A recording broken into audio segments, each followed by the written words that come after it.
Mrs. Bennet, Lydia, and Catherine arrive at Netherfield to visit Jane and Elizabeth. Mrs. Bennet, not used to the life of the rich, embarrasses herself in front of the Bingleys. My word! Oh, what a splendid house! I could happily stay a month. Later, Elizabeth notices Caroline trying to win over Mr. Darcy, from complimenting his writing to reading the sequel of the book Darcy is reading. However, Darcy only becomes more and more interested in Elizabeth with every argument they have. So Jane gets better, and she and Elizabeth return to the Bennets' house. Mr. Collins, who will take over the Bennets' property when Mr. Bennet passes away, comes for a visit. He is a very boring man who is looking for a wife and takes interest in Elizabeth. Mr. Collins visits town with the Bennet sisters, and they are introduced to two military men, Mr. Denny, who is Lydia's friend, and Mr. Wickham. They all attend a dinner party at the Bennet's uncle, where Elizabeth and Mr. Wickham end up talking to each other alone. The topic of Mr. Darcy and Mr. Wickham comes up in the conversation.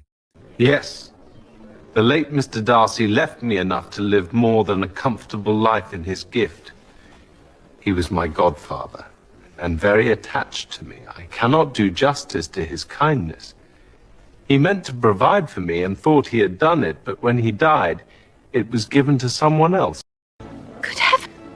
But how could that be? How could his will be ignored? Why did you not look for legal advice? There was just such an informality in the terms of the bequest as to give me no hope from law. A man of honor could not have doubted the intention. But Mr. Darcy chose to doubt it, or to treat it as just a recommendation, and to claim that I had given up all claim to it by extravagance, imprudence, in short, anything or nothing.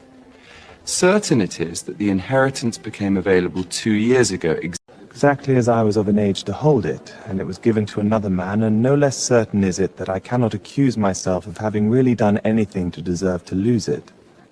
I have a warm, careless temper, and I may have spoken my opinion of him, and to him too freely.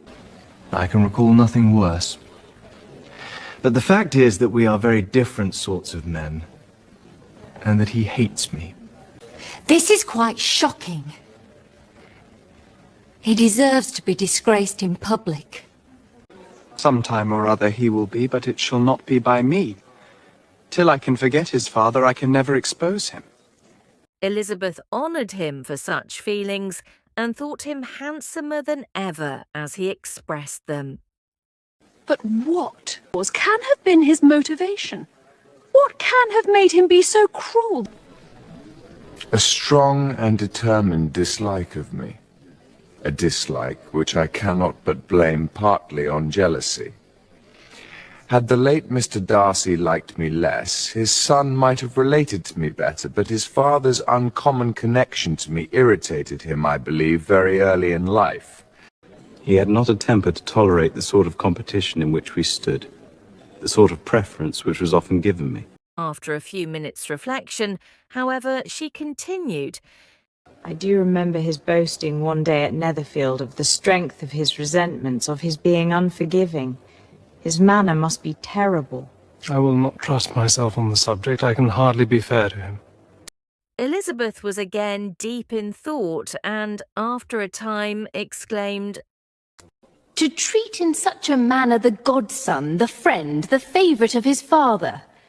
A young man, too, like you, whose very manner may vouch for your being friendly, and one, too, who had probably been his friend from childhood, connected together, as I think you said, in the closest manner.